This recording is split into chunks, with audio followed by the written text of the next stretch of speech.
Spoken English Sessions. My name is Bhavsha Vyas. आज जो हम टॉपिक पढ़ने वाले हैं वो है adjectives, जिसको हम हिंदी में विशेषण भी कहा करते हैं. Now let us begin with the definition of adjectives. Adjectives को normally हम describing words भी बोला करते हैं. क्यों? क्योंकि adjectives वो शब्द होते हैं जो नाम जैसे कि संज्ञा या फिर सर्वनाम प्रोनाउन को डिफाइन करते हैं या डिस्क्राइब करते हैं या मॉडिफाई करते हैं. Now let's look at the definition. A word that describes or tells something more about a noun or a pronoun. वो डिस्क्रिप्शन चाहे क्वालिटी हो सकता है, शेप, साइज, कलर, नंबर और even how something looks, tests और smells like. अब हमने इसी तरीके से जितनी भी डिस्क्रिप्शन या जितने भी क्वालिटीज जो हमने अभी पढ़ा उन सभी के एक एक एग्जाम्पल्स लेके यहाँ एक्सप्लेन करने की कोशिश की है. The first one, Neeta is an obedient student. अब अगर मैं ये ओबीडियंट हटा देती हूँ तो मुझे सिर्फ एक सिंपल सेंटेंस मिलेगा जो होगा Neeta is a student. Neeta proper noun है, स्टूडेंट कॉमन नाउन है. So the meaning would be Neeta एक विद्यार्थिनी है, नीता इज अ स्टूडेंट. लेकिन what kind of a student is she? She is an obedient student. तो ओबीडियंस एक क्वालिटी है, आज्ञाकारी एक स्टूडेंट है. So this obedient is an adjective because that shows the quality.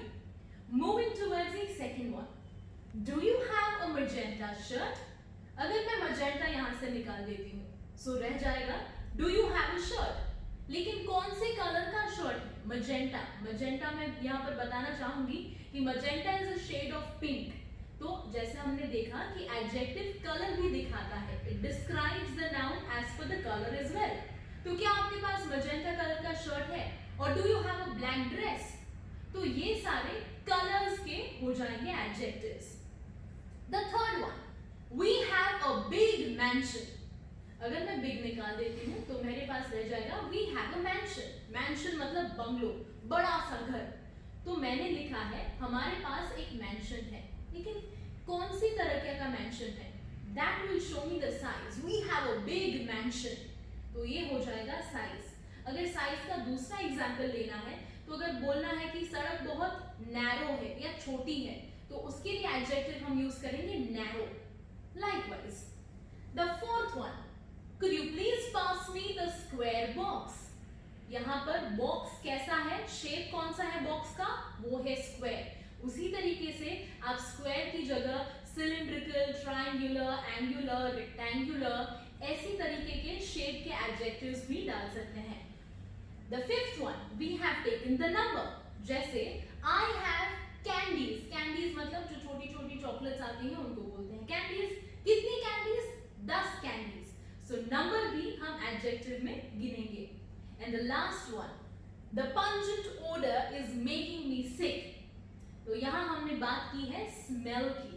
कैसी स्मेल है? पंजेंट. पंजेंट मतलब स्ट्रॉन्ग और स्मेल को हम ओडर भी बोलते हैं.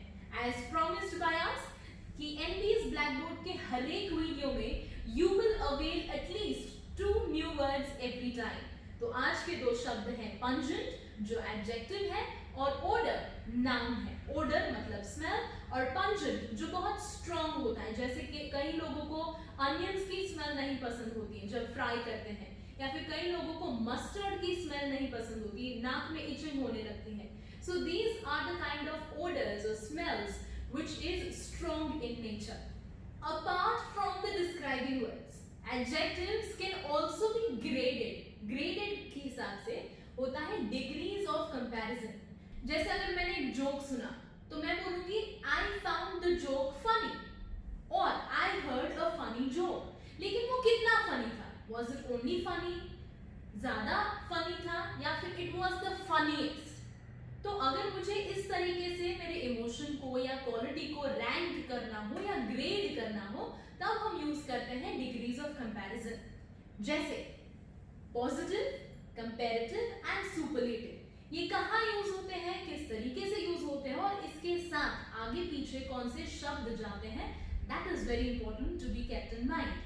हम शुरू करते हैं पॉजिटिव से. जैसे हमने एडजेक्टिव लिया funny, the first one as I put it in the example, the joke was funny. Comparative में हम दो चीजों का डिफरेंस दिखाते हैं या फिर कॉन्ट्रास्ट या डिस्टिंक्शन दिखाते हैं, इसलिए हम THAN than का यूज करेंगे। The joke was funnier than the previous one, तो ये हो गया कंपैरिजन, तो THAN यूज करना आवश्यक हो गया।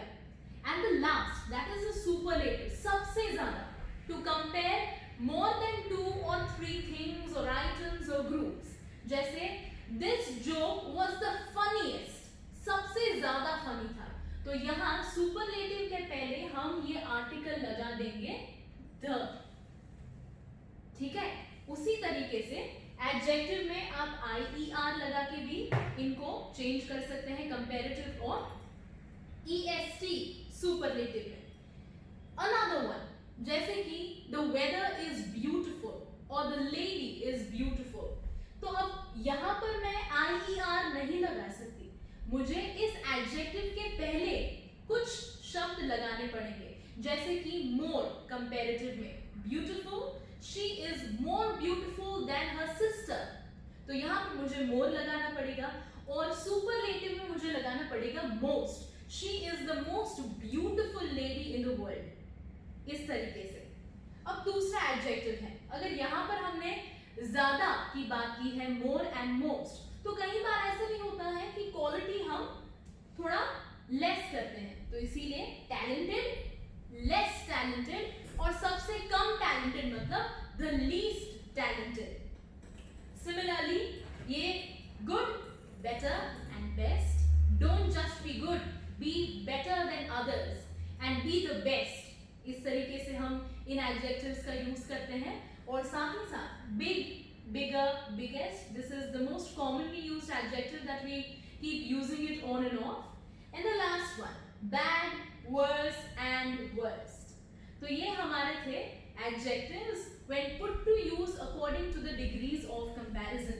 और साथों साथ मैंने आज के दो नए शब्द जो हैं, that is pungent and odor, I already have mentioned its meanings and its usage as well. So for more details and more upcoming parts of speech, subscribe to the channel of NBS Blackboard on YouTube and definitely do drop in your comments in the section below. Thank you.